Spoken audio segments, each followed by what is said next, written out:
नमस्कार दोस्तों, मेरा नाम है संजय भंडारी और मैं एक क्रैश कोर्स नीट और JEE 2021 चला रहा हूं, जिसमें हम लोग केमिस्ट्री सब्जेक्ट की पूरी तैयारी करवाएंगे और ये सब होगा मेरे यूट्यूब चैनल केमिस्ट्री पेज में। तो आइए बच्चों, देखते हैं इस कोर्स के अंदर आपको क्या क्या मिलने वाला है। इस कोर्स के अंदर है full chapter revision, online test, chapter wise online test combined, practice sheet भी आपको दी जाएगी और हफ्ते में एक दिन डाउट क्लास भी होगी।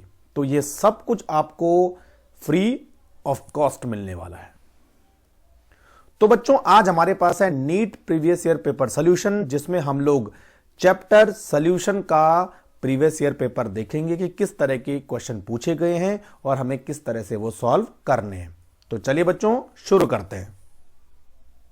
The freezing point depression constant of benzene is 5.2 kg पर मोल दे रखा है और आपको क्या निकालना है, द फ्रीजिंग पॉइंट डिप्रेशन निकालना है और यहां पर मोलैलिटी दे रखी है 0.078 m।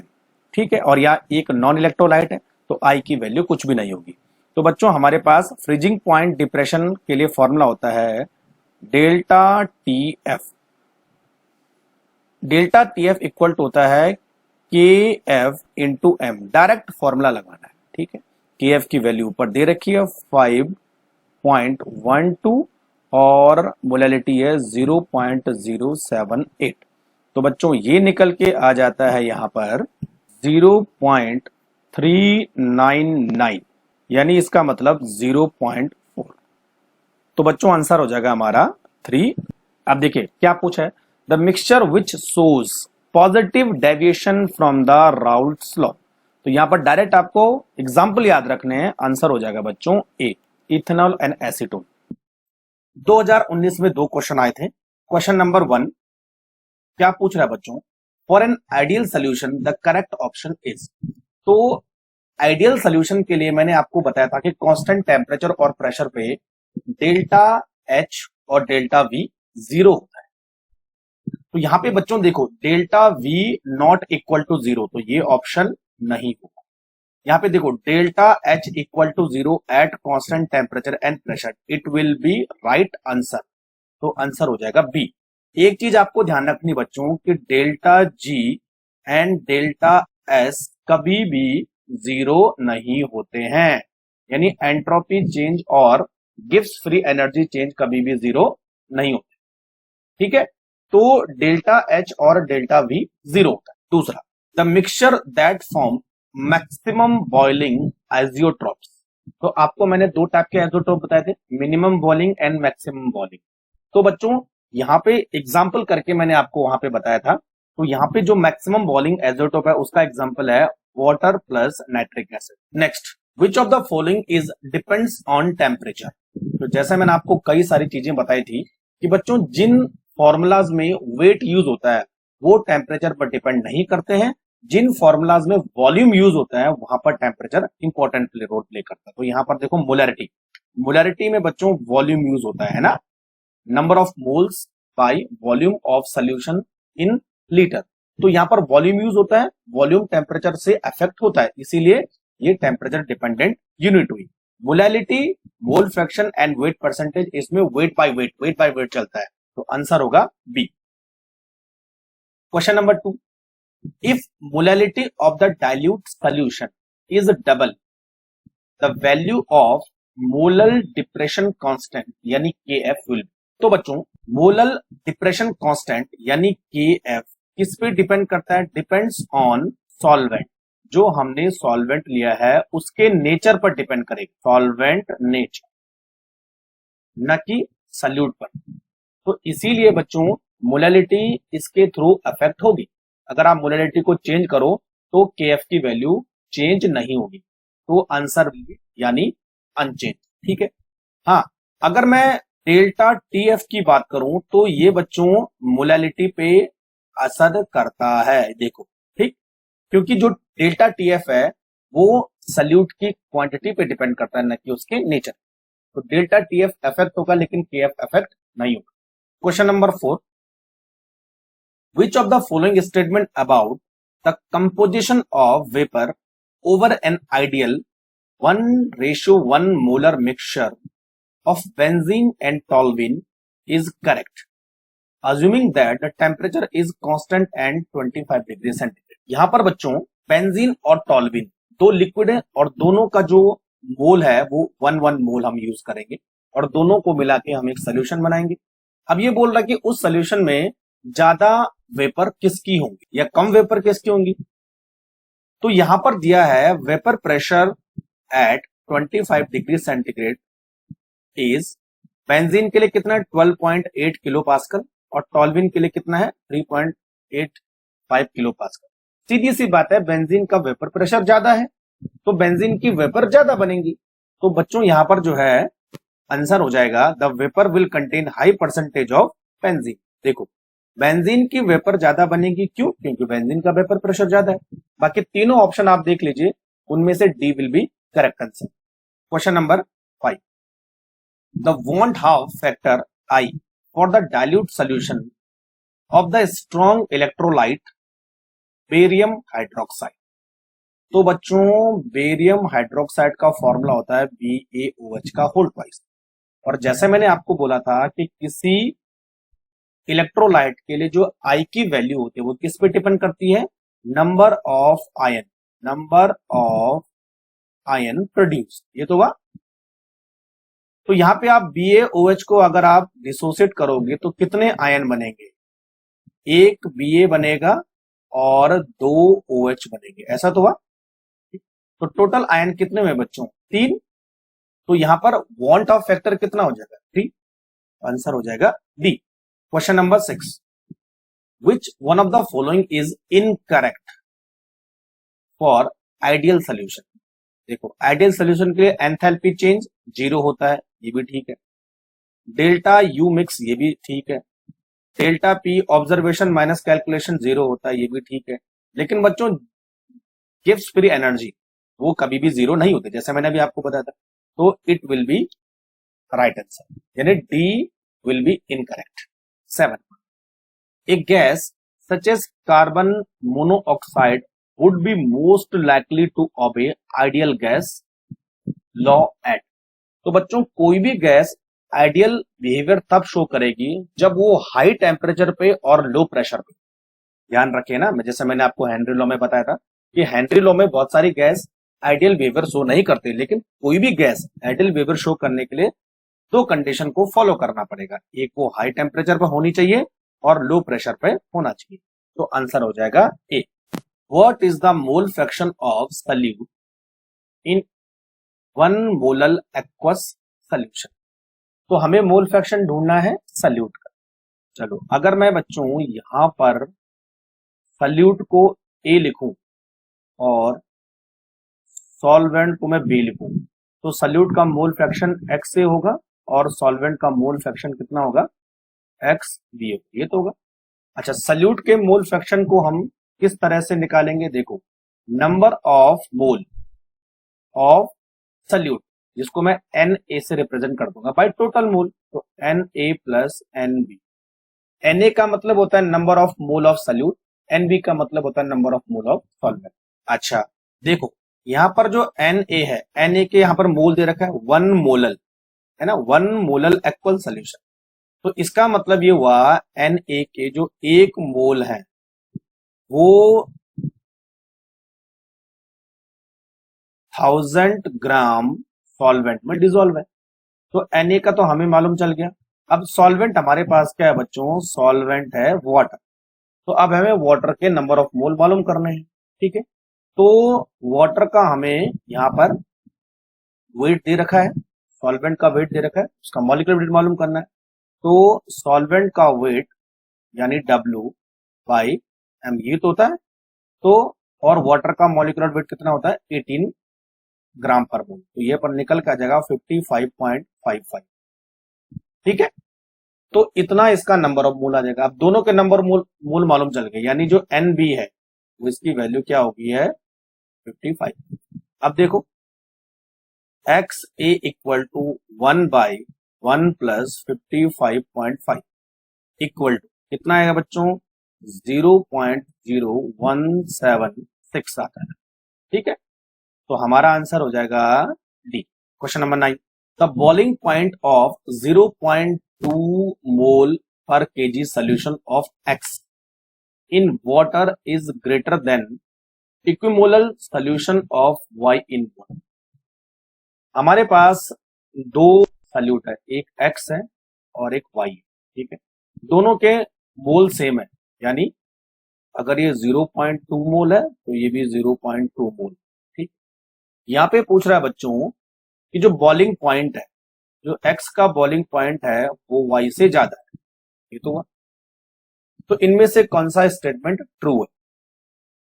तो बच्चों किसी भी सॉल्यूट का जो बॉइलिंग पॉइंट है वो उस पर डिपेंड करता है कि वो सॉल्यूट कितने नंबर ऑफ आयन बना रहा है। अगर मैं सॉल्यूट के बॉइलिंग पॉइंट को टीबी से रिप्रेजेंट करूं तो टीबी इक्वल टू होता है बच्चों के बी इंटू एम इंटू आई, यानी वो वॉन्ट ऑफ फैक्टर पे डिपेंड करता है, और वॉन्ट ऑफ फैक्टर का मतलब होता है नंबर ऑफ आयन प्रोड्यूस, ठीक है।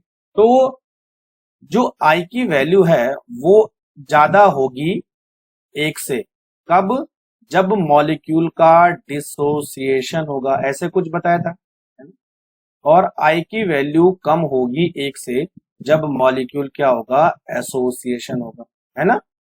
तो बच्चों मॉलिक्यूल अगर टूटेगा तो वॉन्ट ऑफ फैक्टर बढ़ेगा, तो बॉइलिंग पॉइंट भी बढ़ेगा, सिंपल सी बात है। तो यहां पर हमें ये देखना है कि x is under going dissociation in the water, number of ion बढ़ेंगे, नंबर ऑफ पार्टिकल बढ़ेंगे, वॉन्ट ऑफ फैक्टर बढ़ेगा, तो बॉइलिंग पॉइंट भी बढ़ेगा। तो सारे ऑप्शन अगर आप देखेंगे तो A will be the correct answer. Question number 10, which one of the following electrolyte has the same value of want of factor I as that Al2SO4 का होल थ्राइस if 100% आयोनाइज्ड अगर हमारा salute हो रहा है। तो सबसे पहले बच्चों हम देख लेते हैं कि Al2SO4 के लिए Al2SO4 का whole thrice van't Hoff factor कितना होगा? तो वॉन्ट ऑफ फैक्टर का मतलब होता है number of ion produce by A solute. Al2SO4 को अगर हम डिग्रेड करेंगे तो यहां पर जो है दो तो Al बनेंगे और सल्फेट कितने बनेंगे? 3 बनेंगे, है ना, ठीक। तो 3 आयन हुआ, 2 आयन, टोटल कितने आयन हुए? 5, यानी आई की वैल्यू कितनी हुई? 5, ठीक। अब हमें ये देखना है कि A B C D option में से 5 आयन कौन बना रहा है। देखो बच्चों K2SO4 कितने बनाएगा? एक SO4, ये 3 बनाएगा। ये कितने बनाएगा? 3 और 1 4, ये 4 बनाएगा। ये कितने बनाएगा? देखो 3 K बनाएगा और एक FeCN6 बनाएगा, यानी ये भी 4 बनाएगा। डी वाला ये 4 और एक ये 5, ये 5 आयन बनाएगा। तो आंसर हो जाएगा बच्चों हमारा डी। देखो K4FeCN6, ठीक है। इसको अगर हम डिग्रेड करते हैं तो 4 तो पोटेशियम बनेंगे और एक बनेगा बच्चों FeCN6 का माइनस। तो 4 और 1 5, तो गए 5, दोनों के लिए बॉन्ड ऑफ फैक्टर सेम होगा। Question number 11, which one is not equal to 0 for an ideal solution? ये वाला एंट्रोपी कभी भी इक्वल टू 0 नहीं होती आइडियल सोल्यूशन के लिए। डेल्टा H और डेल्टा V 0 होता है, डेल्टा P भी 0 होता है। तो बच्चों B will be the correct. देखो बच्चों यहां पर पूछा है of the following 0.1 molal aqueous solution which one will exhibit the largest freezing point depression. यहां पर बच्चों मोलैलिटी सबकी सेम है। अब हमें यह देखना है कि जो फ्रीजिंग पॉइंट डिप्रेशन है वो किस पे डिपेंड करेगा। तो फ्रीजिंग पॉइंट डिप्रेशन को हम करते हैं डेल्टा टीएफ से रिप्रेजेंट। तो यहां पर आता है बच्चों के एफ इंटू एम इंटू आई। के एफ सबके लिए सेम है क्योंकि सॉल्वेंट एक्वस है, एम सबके लिए सेम है क्योंकि सारे सबकी मोलैलिटी एक जैसी है, लेकिन बच्चों आई सबके लिए सेम नहीं होगा। तो number of ion produce will be more, the freezing point depression will be more, क्योंकि आई क्या है? Want Hoff factor. और वॉन्ट ऑफ फैक्टर किस पे डिपेंड करता है कि कोई सल्यूट नंबर ऑफ आयन कितने प्रोड्यूस कर रहा है, ठीक है। तो अब हमें ये देखना है कि जिसके जितने ज्यादा नंबर ऑफ आयन होंगे, यानी आई की वैल्यू जितनी ज्यादा होगी वो उतना ही ज्यादा फ्रीजिंग पॉइंट डिप्रेशन करेगा। देखो KCl के लिए टोटल कितने आयन बनेंगे? 2, एक के और ग्लूकोज के लिए केवल एक ही आयन बनेगा क्योंकि ग्लूकोज कभी भी डिसोसिएट एसोसिएट नहीं होता है। Al2SO4 में टोटल कितने बनेंगे, 2 Al होंगे और SO4 3 होंगे, यानी टोटल 5। K2SO4 में टोटल कितने होंगे, 2 और 1 3। यस, तो अब देखो नंबर ऑफ आयन किस में ज्यादा बन रहे हैं, सी वाले में, वैल्यू यहां ज्यादा होगी, तो ये सबसे ज्यादा फ्रीजिंग पॉइंट डिप्रेशन कॉज करेगा। 30, Pa and Pb are the vapor pressure of pure liquid components A and B respectively of an ideal binary solution. If XA represent the mole fraction of component A, the total pressure of the solution will be। तो इसमें बच्चों आपको एक formula ही याद रखना है बस, ठीक है। तो आंसर हो जाएगा हमारा D, Pb plus XA Pa minus, तो P total equal to Pa plus Pb। तो यहां से आप इस फॉर्मूले को डिराइव कर सकते हैं, जैसा मैंने आपको बताया था। अगर मैं आगे चलूं तो बच्चों Pt होता है Pa नॉट इंटू XA और Pb नॉट इंटू XB, ठीक है। तो यहां से आप क्या करो, XB की जगह में 1 माइनस XA रखो, तो अपना भी वैल्यू निकल के आ जाएगी, तो डायरेक्ट आपको ये वाला फॉर्मूला मिल जाएगा। 40, the freezing point depression constant for water. Water के लिए फ्रीजिंग पॉइंट डिप्रेशन कांस्टेंट कितना है, इतना। तो पहले देख लेते हैं क्या क्या दे रखा है। तो ये KF freezing point depression constant तो है -1.86, ठीक है, वैल्यू मैं नहीं लिख रहा हूं। आगे देखो, if 5 gram of Na2SO4 is dissolve in 45 gram of H2O, the freezing point is changed by इतना, calculate the van't Hoff factor for Na2SO4। तो हमें क्या कैलकुलेट करना है बच्चों, आई कैलकुलेट करना है। और दे क्या रखा है, देखो KF की वैल्यू दे रखी है डेल्टा TF। डेल्टा TF का मतलब होता है TF 0 माइनस TF, ठीक है। अच्छा, अब जो है वेट दे रखा है सल्यूट का, वो है 5 ग्राम, और सॉल्वेंट का वेट दे रखा है, यानी इसको W2 मान लो, इसको W1 मान लो, ये कितना है 45 ग्राम, ठीक है। अच्छा, फ्रीजिंग पॉइंट डिप्रेशन चेंज्ड, यानी डेल्टा TF भी दे रखा है इन्होंने, डेल्टा TF कितना है -3.82, है ना, ये भी दे रखा है, यस। अब बच्चों आई निकालना हमें, तो हमारे पास फॉर्मूला क्या है, देखो delta TF equal to i into KF into m, ठीक। और आई की वैल्यू हम यहाँ कैसे निकालेंगे, i equal to delta TF by KF into m, ठीक। तो अब हमें देखो डेल्टा TF हमारे पास है, एम हमें पता करना है और KF हमें, तो बस हमें एम की पता करनी है। तो एम का मतलब होता है मोलैलिटी, तो एम इक्वल टू होता है बच्चों W by M into 1000 by weight of solvent, ठीक है। तो बच्चों देखो हमारे पास W कितना है, W है हमारे पास देखो 5, और इसका मॉलिक्यूलर मास आता है, यानी सोडियम सल्फेट का मॉलिक्यूलर मास है 142, निकाल सकते हो आराम से, ठीक है। मैं यहाँ पे लिख देता हूं molar mass of Na2SO4 equal to 142, ठीक है। तो 142 इंटू 1000 बाई वाटर का वेट कितना है 45। तो बच्चों ये पूरी कहानी निकल के आती है 0.78। तो ये हमारे सल्यूट का मोलैलिटी आ, ठीक है। तो एम भी मालूम चल गया। तो अब आई इक्वल टू डेल्टा TF कितना है 3.82, ठीक है। और उसके बाद KF की वैल्यू कितनी है 1.86, ठीक है, और इंटू 0.78, ये आ जाएगा बच्चों हमारे पास 2.63। तो 2.63 कहीं दिख रहा है, यस, तो आंसर हो जाएगा A. Next 15, the van't Hoff factor i for a compound which undergo dissociation in one solvent and association in other solvent. तो बच्चों अगर आई डिसोसिएट होता है तो ये हमेशा 1 से ज्यादा होगा, और आई अगर एसोसिएट होता है तो इसकी वैल्यू 1 से कम होगी।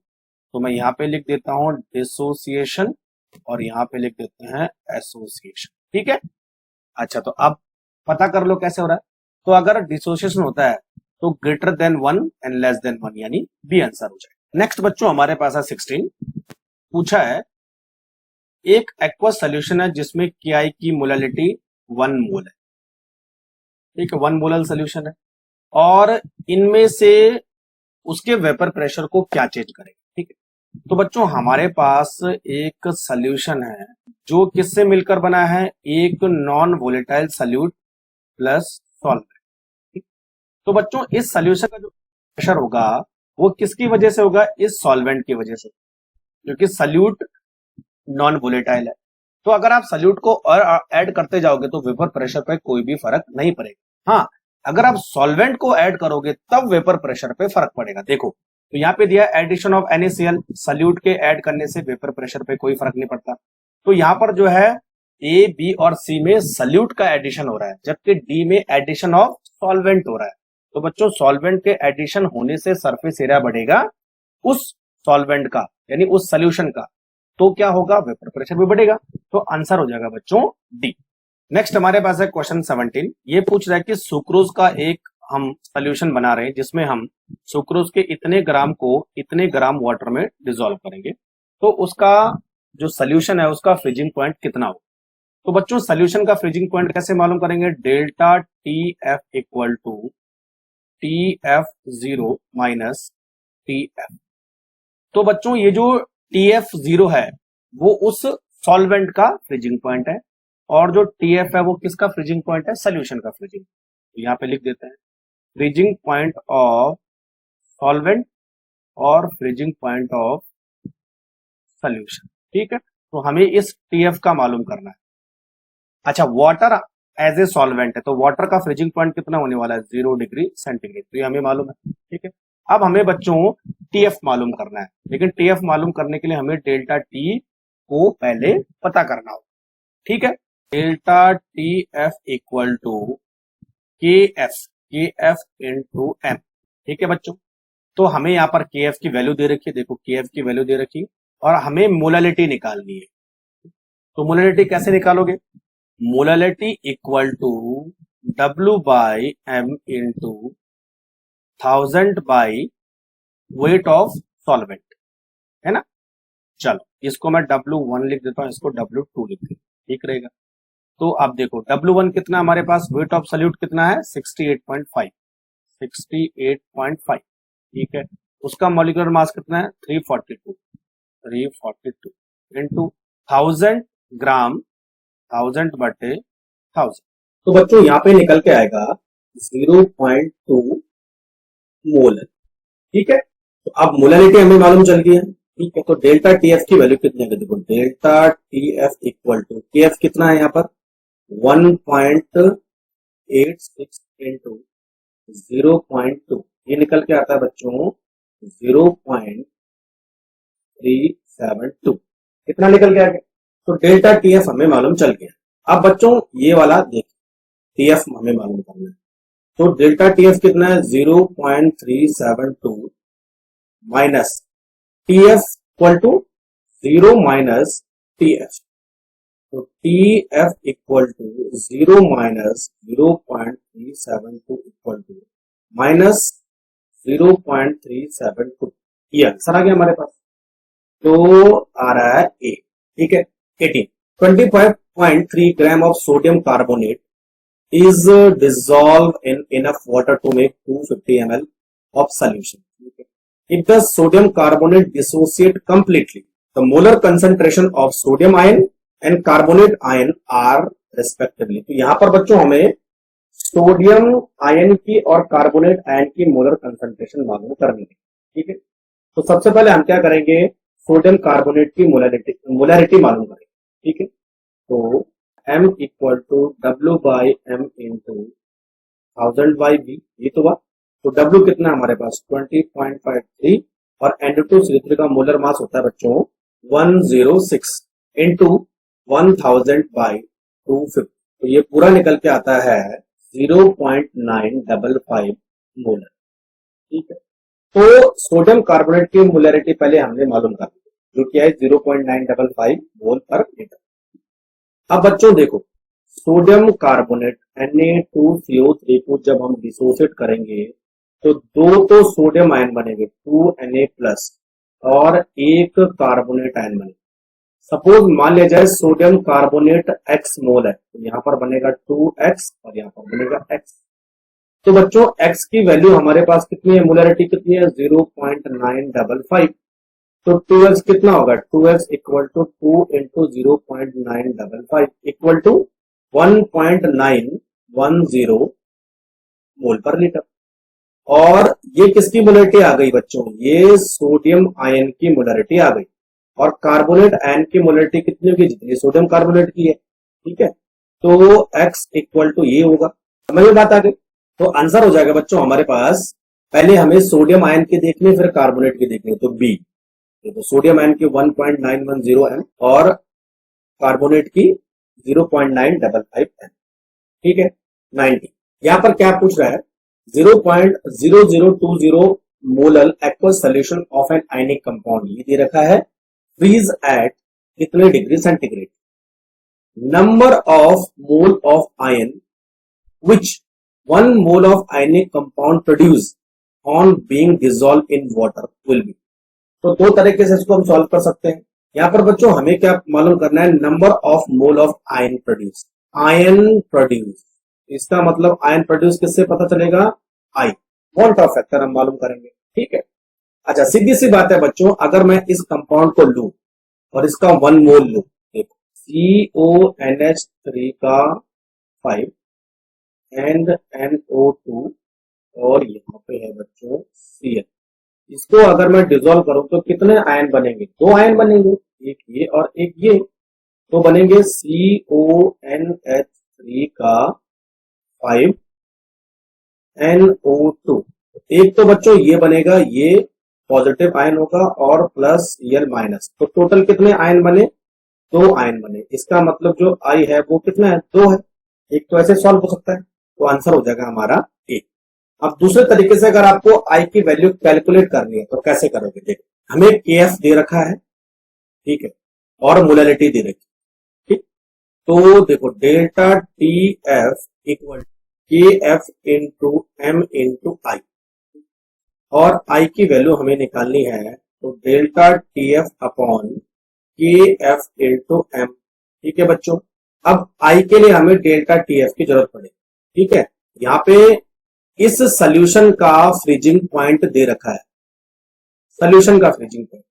ठीक है, तो डेल्टा TF को कैसे निकालोगे, देखो delta TF equal to TF not minus TF।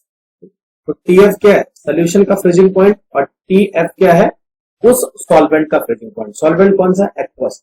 यहां पर लगेंगे 0 माइनस माइनस 0.00732। तो बच्चों ये कितना आ जाएगा हमारे पास, टोटल 0.00732 डिग्री सेंटीग्रेड, है ना, डेल्टा TF। तो अब क्या करेंगे, देखो सीधे आई की वैल्यू निकालेंगे, तो 0.00732 बाई KF कितना है 1.86 इंटू मोलरिटी कितनी है 0.0020। तो ये निकल के आ जाएगा बच्चों 1.96, लगभग 2 के बराबर, आंसर हो गया 2। ठीक है, तो दोनों तरीके से आप सॉल्व कर सकते हैं।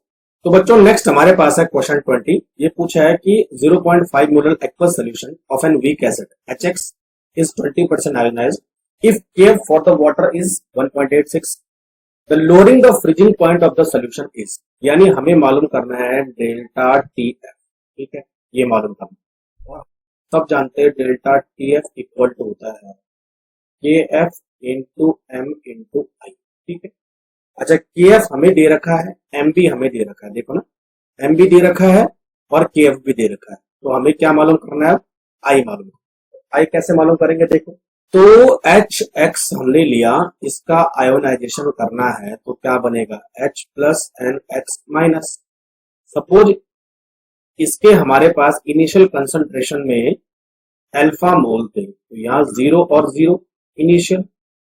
जब इक्विलिब्रियम हो गया तो यहाँ अल्फा मोल हुए, यहाँ भी अल्फा मोल हुए, ये हुआ 1 माइनस अल्फा। तो बच्चों टोटल हमारे पास कितने मोल बचे, 1 minus alpha plus alpha plus alpha. तो प्लस अल्फा माइनस अल्फा काट दो तो वह 1 प्लस अल्फा। ठीक है, तो कितने मोल बचे अब आयनाइजेशन के बाद 1 प्लस एल्फा। तो आई का अब हम वैल्यू कैसे निकालेंगे, mole dissociate 1 plus alpha by total mole कितने होते हैं 1। ठीक है, तो बच्चों यहां पर हो जाएगा i equal to 1 plus alpha. अब देखो एल्फा बराबर, तो बच्चों देखो alpha equal to 20% ionised, alpha मतलब आयोनाइजेशन। ठीक है, तो 20% आयोनाइज्ड का मतलब क्या हुआ बच्चों 2/100, ये हुआ 0.2, तो अल्फा मतलब 0.2। तो अब क्या हुआ i equal to 1 plus 0.2 equal to 1.2। ये देखो अब आई की वैल्यू कितनी है 1.2। अब ऊपर से हम कर सकते हैं delta T F equal to K F कितना है 1.86 इंटू एम कितना है 0.5 और आई कितना है 1.2 इक्वल टू होता है बच्चों 1.12 केल्विन। ये इतना, तो 1.12 केल्विन कहीं दिख रहा है, सी हो गया। नेक्स्ट बच्चों हमारे पास है, देखो क्या बोला, concentrated aqueous sulphuric acid is 98% by mass and इसकी डेंसिटी कितनी है इतनी। ठीक है, इतना हमारे पास एक एक्वस सोल्यूशन में। अब हमने कितना बनाना है कि हमने बनाना है 0.1 मोलर एक्वस सोल्यूशन 1 लीटर का। तो हमें कितने वॉल्यूम की रिक्वायरमेंट होगी, यानी कितना हम जो है वाटर में कि उसका वॉल्यूम मेकअप करके हम 1 लीटर पहुंचा। ठीक है, अब देखो यहां पर molarity equation M1V1 equal to M2V2, तो ये हमारा फाइनल सोल्यूशन और ये हमारा जो है यानी इनिशियल सोल्यूशन। ठीक है, अब देखो सबसे पहले M2 मतलब फाइनल सोल्यूशन का मोलरिटी कितने 0.1 और फाइनल सोल्यूशन का वॉल्यूम कितना है 1 लीटर। ठीक है, अच्छा अब देखो M1 पहले वाले सोल्यूशन की मोलरिटी कितनी है नहीं पता है, लेकिन इसका वॉल्यूम भी हमें नहीं पता है। ठीक है, तो हमें दोनों चीजें मालूम करने हैं, molarity as well as volume. अब देखो बच्चों हमें मोलरिटी एंड वॉल्यूम मालूम करना है। देखो सबसे पहले हम ये करेंगे कि 98% H2SO4 का मतलब क्या हुआ 98 ग्राम H2SO4 कितने ग्राम सोल्यूशन में प्रेजेंट है 100 ग्राम सोल्यूशन में प्रेजेंट है, ये तो हुआ। ठीक है, तो अब हमें सोल्यूशन का वेट भी मालूम चल गया है और उस सल्यूट का वेट भी मालूम चल गया है H2SO4 का वेट। सबसे पहले नंबर ऑफ ऑफ H2SO4 के नंबर ऑफ मोल मालूम कैसे करेंगे 98 बाई इसका मॉलिक्यूलर वेट 98 ये W/M, तो इसके नंबर ऑफ मोल हो गए 1। ठीक है, अच्छा अब इसकी मोलरिटी मालूम कैसे करेंगे, नंबर ऑफ मोल को हम डिसॉल्व करेंगे 1 लीटर सोल्यूशन में। ठीक, लेकिन सोल्यूशन हमें ग्राम में दे रखा है, पहले इसका हमें वॉल्यूम निकालना पड़ेगा। तो देखो volume of solution equal to 100 by density, density कितनी है 1.80, तो बच्चों ये आ जाएगा 53.76 ml और इसको अगर लीटर में लिखना चाहो तो 0.0537। ठीक है, तो बच्चों अब हम करेंगे H2SO4 की molarity of H2SO4 by number of moles कितने 1 by the volume of solution in litre कितना है 0.0537।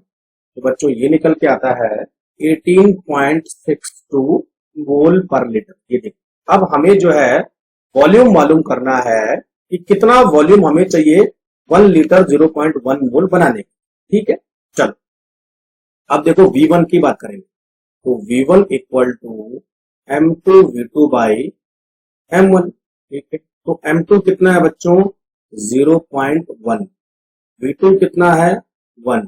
ठीक है, अब हमारे पास M1 कितना है 18.62। ठीक है, तो ये बच्चों निकल के आता है 0.0053 लीटर यानी 5.3 ml। ये किसके नजदीक आ रहा है बच्चों, ये देखो डी 5.55 ml। थोड़ा कैलकुलेशन में ऊपर नीचे हो सकता है, आंसर हो जाएगा D 22। During osmosis flow of water through is semi permeable membrane is, तो जब ऑस्मोसिस होता है तो जो वाटर का फ्लो होता है वो किससे किसकी तरफ होता है। ठीक है बच्चों, तो यहां हमने ले लिया वाटर यानी ये डाइल्यूट सोल्यूशन है और यहाँ हमने ले लिया शुगर सोल्यूशन, यानी ये कॉन्सेंट्रेटेड। तो आपको बोला था कि हमेशा डाइल्यूट सोल्यूशन से और कॉन्सेंट्रेटेड सोल्यूशन की तरफ जाता है, यानी from the low concentration to high concentration. तो आंसर हो जाएगा बच्चों D, from solution having low concentration only. ठीक है। 23, a solution of acetone and ethanol is. तो बच्चों ये आता है positive deviation from the Raoult law. Ethanol और एसीटोन का पॉजिटिव डेविएशन राउल्ट लॉ से पॉजिटिव डेविएशन, ठीक है, कार्ब ऊपर की तरफ जाता है। बॉइलिंग पॉइंट क्या हो जाएगा बच्चों, कम हो जाएगा सोल्यूशन। 24 क्या बोल रहा है, 1.0 gram of non electrolyte solute, जिसका मोलर मास 250 ग्राम पर मोल दे रखा है, was dissolved in 51 gram of benzene. ठीक है, तो बेंजीन एज ए सॉल्वेंट का काम कर रहा है और उसका इन्होंने वेट भी दे रखा है और नॉन इलेक्ट्रोलाइट का वेट भी दे रखा है। ठीक, if the freezing point depression constant KF कितना, the freezing point of benzene will be lowered by. तो बच्चों सोल्यूशन का जो फ्रीजिंग पॉइंट है वो कितना कम होगा, तो हमें क्या मालूम करना है, यहाँ पे हमें मालूम करना है डेल्टा TF। तो डेल्टा TF हमें यहाँ पे मालूम करना है कितना कम होगा। तो बच्चों डेल्टा TF होता है हमारा KF इंटू M। ठीक है, तो नॉन इलेक्ट्रोलाइट है तो फैक्टर की हमें जरूरत नहीं पड़ेगी। अच्छा, KF दे रखा है, केवल हमें M निकालना है। तो M का मतलब हुआ मोलालिटी। तो जब कोई सल्यूट किसी पर्टिकुलर क्वांटिटी ऑफ सॉल्वेंट में डिसॉल्व होता है तो उसकी मोलालिटी कैसे करते हैं, W by M into 1000 by W1 और W1 wait of solvent, W2 weight of solute. तो वेट ऑफ सॉल्यूट कितना है 1, वेट ऑफ सॉल्यूट का मॉलिक्यूलर मास कितना है 250 into 1000 by weight of solvent कितना है 51.2 ग्राम है ना, 51.2। तो बच्चों ये निकल के आता है 0.0781। ये हमारे क्या हुआ मोलालिटी। ठीक है, अच्छा M मालूम चल गया, अब हमें केवल TF को आसानी से मालूम करना। ठीक है, तो देखो KF की वैल्यू कितनी हमारे दे रखी है 5.12 इंटू M कितना आया बच्चों 0.0781। तो वैल्यू निकल के आ जाएगी 0.399 नियर बाई 0.4। ठीक है, तो आंसर आएगा A। 25, ए सोल्यूशन कंटेनिंग 10 ग्राम पर DM cube of urea, urea का मोलिकुलर मास भी दे रखा है, is with 5% solution of a non-volatile solute. The molecular mass of this non-volatile solute is। तो आप देखो इसको कैसे करते हैं। तो सबसे पहले हम निकालेंगे बच्चों मोलर कंसंट्रेशन ऑफ यूरिया। तो यूरिया W बाई M। ठीक है, तो यूरिया के कितने ग्राम है 10 और ये कितना है 60, यानी 1/6। ठीक है, अब बच्चों हमें molar mass of non volatile solute निकालना है। तो फॉर्मूला क्या होगा अगेन W बाई M। ठीक है, अच्छा तो वेट बाई मॉलिक्यूलर। तो आप देखो 5% हमें दे रखा है, 5% का मतलब 5 ग्राम इन 100 ग्राम सोल्यूशन। ठीक है, तो ये 1000 ग्राम में कितना होगा 50 ग्राम इन 1000 ग्राम सोल्यूशन, यानी हमें पर DM स्क्वायर में निकालना है, जिसको पर 1000 ग्राम में हमें देखना पड़ेगा। तो कितना आएगा बच्चों 50। तो यहां पर हम लिखेंगे 50 बाई M। अब दोनों सोल्यूशन एक दूसरे से आइसोटोनिक है, तो कैसा आ जाएगा 1/6 इक्वल टू 50 बाई M, यानी M इक्वल टू 300। आंसर हो जाएगा बच्चों 300 ग्राम पर मोल, यानी B। 26, the mole fraction of solute in 1 molar aqueous solution. तो बच्चों सॉल्यूट का जो मोल फ्रैक्शन है उसको अगर मैं XA से डिनोट करूं तो XA बराबर होता है NA, यानी number of mole of solute by total mole, NA plus NB, सब लोग जानते हैं। ठीक है, अच्छा अब जो NA है यानी number of mole of solute कितना है 1 मोलर दे रखा है ना, तो NA बराबर 1 मोलर और NB NB क्या है? एक्वस सोल्यूशन है, तो एक्वस का मतलब वाटर है ना, तो वाटर के नंबर ऑफ मोल कैसे मालूम करेंगे? वाटर का जो यहाँ पर वेट है वो है 1000 ग्राम, ये तो है, और वाटर का मॉलिक्यूलर वेट होता है 18, तो बच्चों यहाँ निकल के आता है 55.5 मोल, तो NB बराबर हो जाएगा 55.5। तो अब देखो XA बराबर 1/1 प्लस 55.5 यानी 1/56.5, तो ये बच्चों निकल के आता है 0.0176 यानी 0.018, तो 0.018 कहाँ है? तो 26 का सी। क्वेश्चन नंबर 27 ये पूछ रहा है कि एक सोल्यूशन है जो बना है पेंटेन से और हेक्सेन से। पेंटेन के कितने मोल है? 1 मोल, और हेक्सेन के कितने मोल है? 4 मोल। अब इनका जो प्योर प्रेशर है वो था बच्चों 440 mm फॉर पेंटेन और 120 mmHg फॉर हेक्सेन, ठीक है, प्योर प्रेशर। तो ये बोल रहा है कि the mole fraction of pentane in the vapour phase, तो वेपर फेज में पेंटेन का मोल फ्रैक्शन क्या होगा? तो पहले फॉर्मूला लिख लो कि हमें क्या मालूम करना है।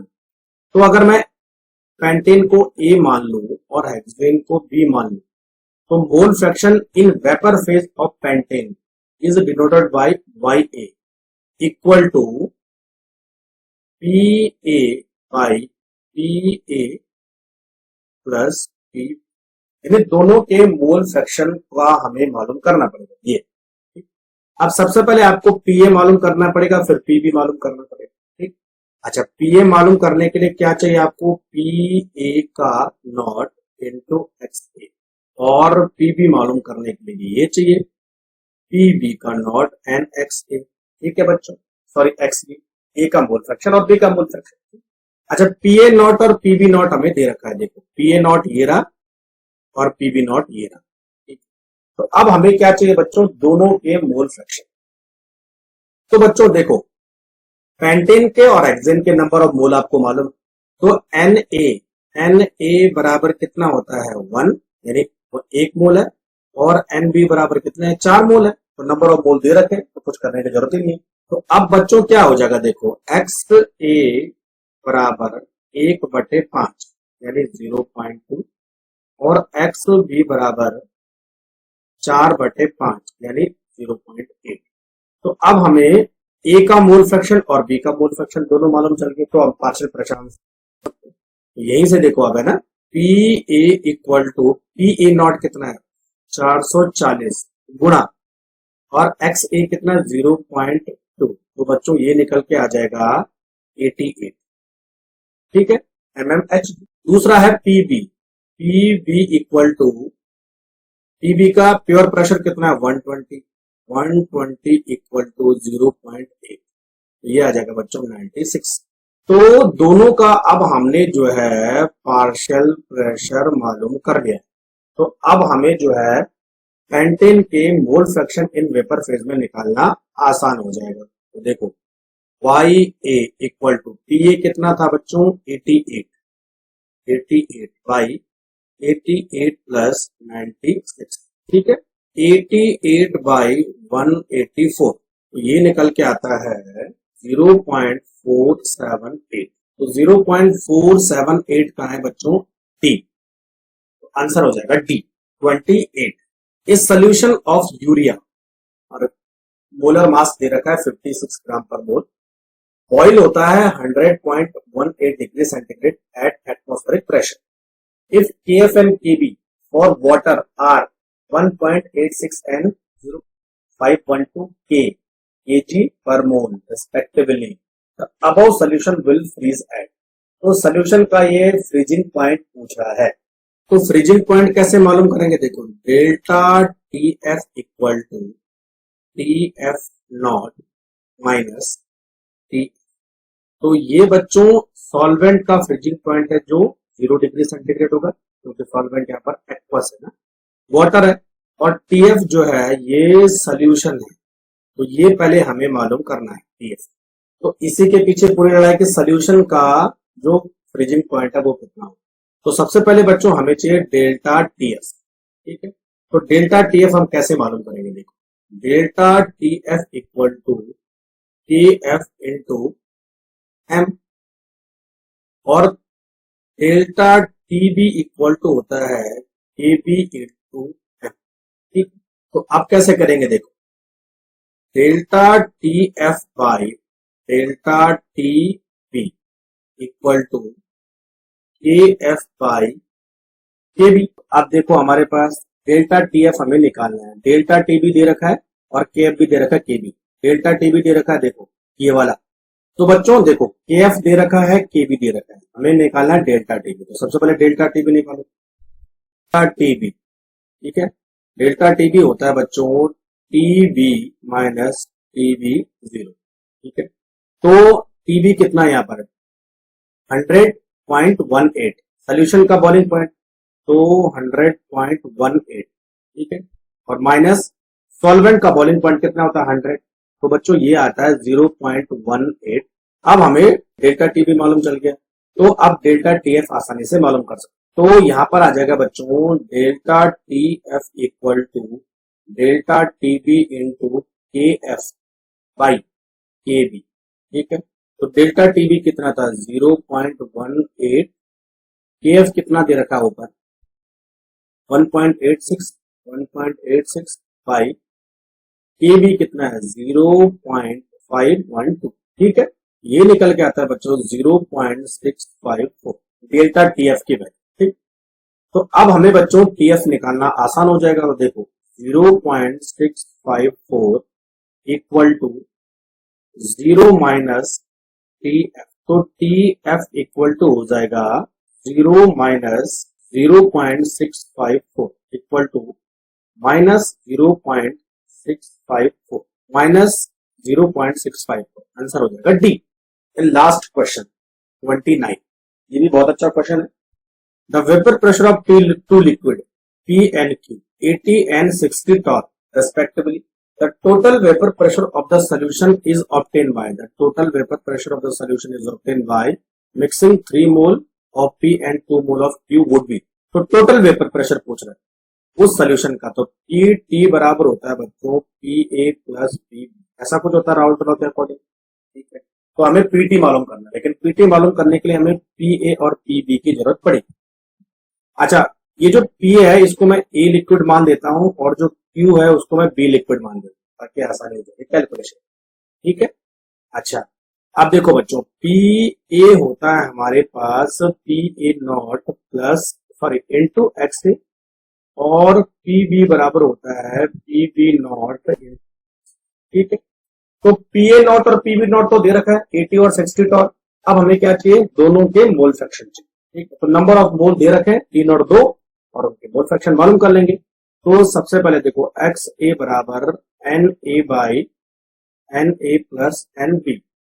तो देखो ए के मोल कितने हैं 3, टोटल मोल कितने हैं 5, 3 बाई 5 0.6, और एक्स बी कितना का 1.0.6 इक्वल टू 0.4 हो गया। तो एक्स से एक्स भी मालूम चल गया, ठीक है। तो आसानी से कर लेंगे इसको। तो देखो पी ए बराबर पी ए नॉट कितना है, पी ए नॉट है 80 इंटू 0.6, तो बच्चों ये आता है 48 mmHg, सॉरी mmHg में टॉर में आएगा ये ना टॉर। और पी बी बराबर है 60 इंटू 0.4 यानी 24 टॉर, ठीक है।